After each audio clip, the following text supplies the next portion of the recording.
옛날에 20대 후반에 얼굴이 완전 다 뒤집어진 경험이 있거든요. 그리고 아무래도 직업이 피부과 의사다 보니까 기초 제품에 관심이 되게 많아요. 부끄럽지만 제가 집에서 좀 다 챙겨왔습니다. 한번 보여드릴까요? 네, 저는 주로 올리브영이라든지 다이소라든지 아니면 쿠팡 이런 데서 많이 구매를 하고 있어요. 제가 쓰는 두 가지 세럼은 비타민C 세럼, 미백에 좋은 제품이고, 또 요거는 피부과에서 처방을 할 정도로 진짜 자극이 없고 저도 쓰고 저희 아이들도 요걸 발라주고 그렇게 하고 있어요. 아침에는 요거 하나만 사용을 하고 있고, 간혹 한 번씩 이제 피부가 칙칙해졌다라든지 그럴 때는 유명한 피부과 의사분들도 홈케어를 하시나요? 그럼요, 홈케어 하죠. 안 하면 안 됩니다.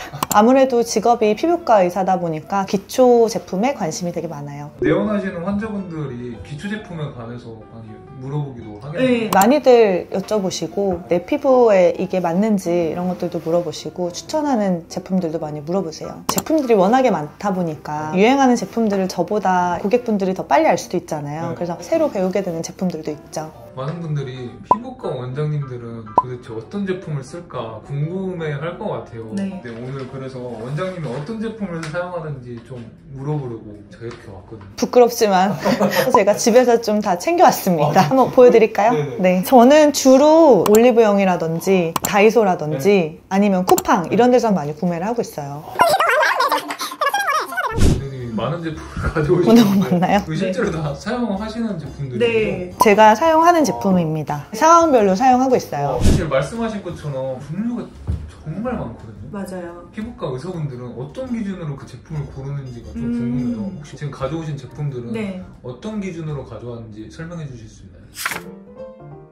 아무래도 저는 성분을 많이 볼 수밖에 없기 때문에 성분으로 주로 결정을 하고 있어요. 그리고 이제 향이 많이 없는 거, 왜냐하면 향에 알러지가 있는 분들도 좀 있을 수가 있고, 그래서 이제 향이 좀 없는 제품, 그런 제품들을 좀 선호를 하고, 그 다음에 아무래도 저도 워킹맘이고 애도 둘이 있다 보니까 홈케어를 한다고 신경을 쓰지만 많은 시간을 투자는 못 하거든요. 그래서 가지수를 너무 많이 쓰지 않는 선에서 그렇게 이제 해결을 하고 있어요. 그러면 하나씩 한번 추천해 주실 수 있나요? 알겠습니다.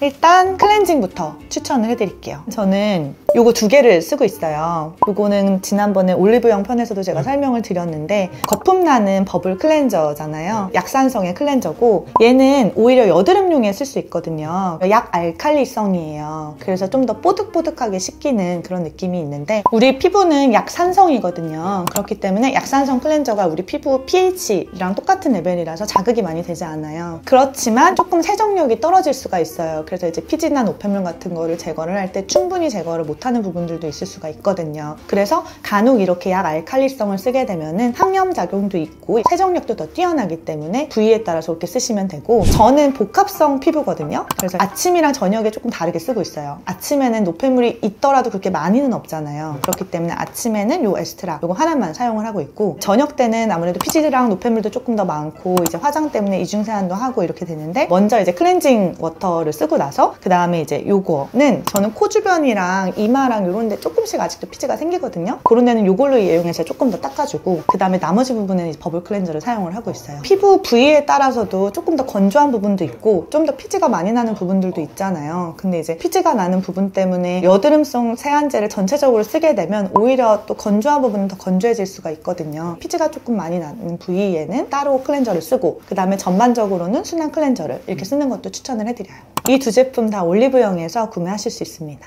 다음 제품은 클렌징을 하게 되면은 토너가 다음 단계잖아요. 토너는 저는 두 개를 써요. 그래서 얘는 이제 자극도 거의 없고 이제 수분을 충전하기에 좋은 그런 토너고, 이 토너는 색깔이 뿌옇잖아요. 쌀뜨물에 착안을 해서 만든 제품인 것 같더라고요. 왜냐면 우리 쌀뜨물 안에는 이제 비타민 B3라는 나야시나마이드가 되게 많이 들어있어서 이 나야시나마이드는 피부 미백에 되게 도움이 되거든요. 그렇기 때문에 저는 이제 가끔씩 좀 미백 좀 신경 쓰고 싶을 때라든지 햇빛 많이 보는 그런 외부 활동을 많이 했을 때는 요거를 솜에 충분히 적셔서 피부에 이렇게 팩처럼 올려두게 한 다음에 살살 닦아내는 그런 방식으로 간혹 사용을 하고 있고, 일반적으로는 요 토너를 사용을 하고 있어요. 그러면 토너를 쓸 때 좀 주의해야 될 점은 없을까요? 저는 토너를 다 닦아내는 건 별로 좋아하지는 않아요. 닥토라고 보통 얘기를 하잖아요. 이미 우리가 세정 단계에서 너무 많은 걸 닦아냈어요. 그래서 피부는 더 닦아내지 않아도 충분할 만큼 이제 괜찮거든요. 그래서 이제 피부를 달래줘야 되는 기능이 토너라고 생각을 해요. 빨리 이제 수분을 안쪽으로 좀 넣어줄 수 있게 그런 역할만 해주기 위해서는 닥토보다는 흡수시켜주는 그런 토너를 저는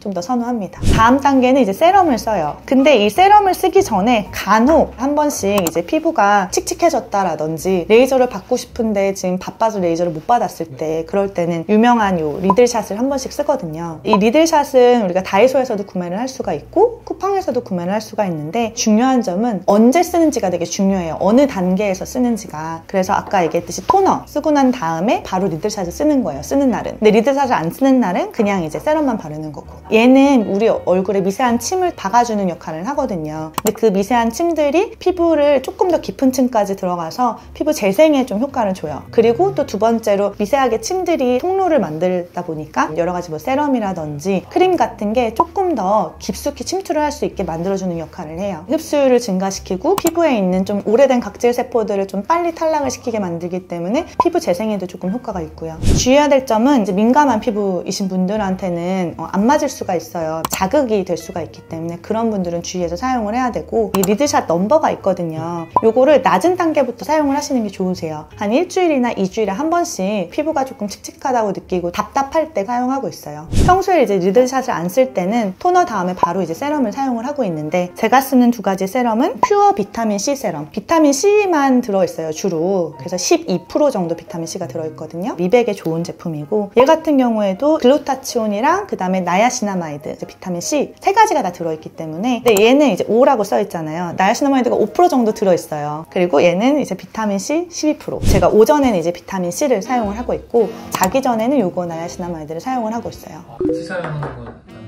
사용할 수는 있는데 귀찮으니까 너무 길면은 다 하지 못하기 때문에, 그러느니 그냥 한 가지만 제대로 하는 게 나으니까. 그 대신에 밤에는 바를 게 있잖아요. 우리가 ABC 중에 비타민 A를 또 발라야 되거든요. 왜냐하면 비타민 A는 피부 재생에 진짜 중요하고 피부 노화를 예방을 하는데 중요한 제품이에요. 그리고 미백에도 중요하기 때문에 비타민 A를 밤에 꼭 발라주시는 게 좋아요. 그래서 저는 주로 닥터 디퍼런트 비타 A 크림 PHD 요거를 쓰고 있고, 저는 근데 옛날에 20대 후반에 이제 스티바 A 크림이 이제 좋다 그래서 피부과 레지던트 때 스티바 A를 스스로 처방을 받아서 써봤는데 얼굴이 완전 다 뒤집어진 경험이 있거든요. 그 뒤에는 이제 비타민 A 크림 좀 고용량은 무서워서 잘 쓰지는 못하고, 저는 요 정도 용량이면 괜찮더라고요. 그리고 얘는 레티날을 사용을 한 거예요. 레티놀이 아니라. 그래서 이제 레티날은 이제 레티놀에 좀 활성화된 성분이기는 한데 조금 더 비싼 성분이기는 하지만 얘가 조금 더 자극이 덜해요. 그래서 저는 레티놀 말고 레티날을 사용을 하고 있어요. 얘는 아이앤넥, 얘는 조금 더 민감한 부위 있죠. 그래서 눈이라든지 목 같은 데는 조금 더 민감한 부위이기 때문에 조금 더 자극이 덜하게 해서 낮은 제형으로 사용을 하고 있고, 만약에 민감하신 분인데 일반적인 제형 쓰기에는 좀 부담스러우시다면 이제 아이앤넥으로 아마 시작을 해보시는 것도 좋은 방법이에요.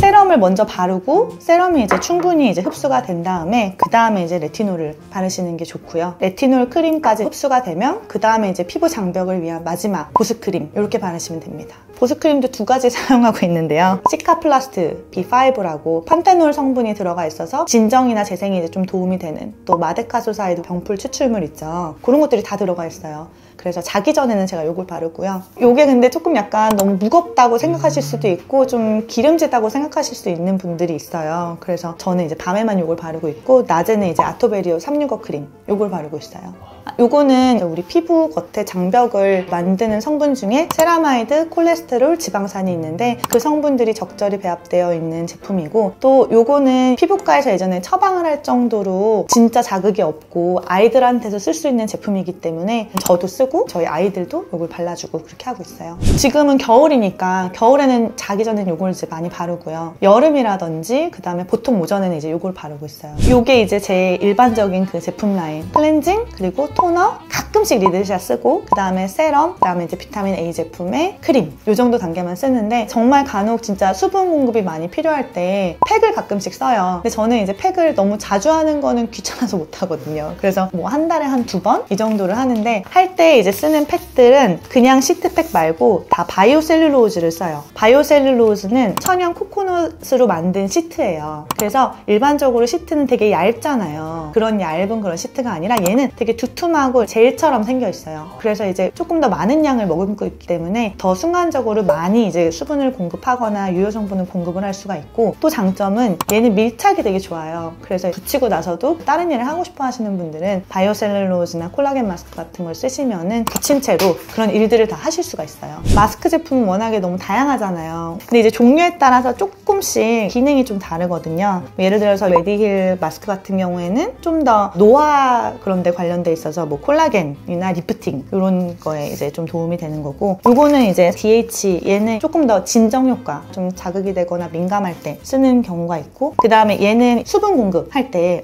좀 쓰는 그런 제품이어서 알러지만 없다면은 돌아가면서 마스크는 여러 가지 한번 써보시는 것도 저는 나쁘진 않은 것 같아요. 원장님이 이 순서대로 바르신다고 하셨잖아요. 네. 그렇게 순서를 꼭 지켜야 되는 건가요?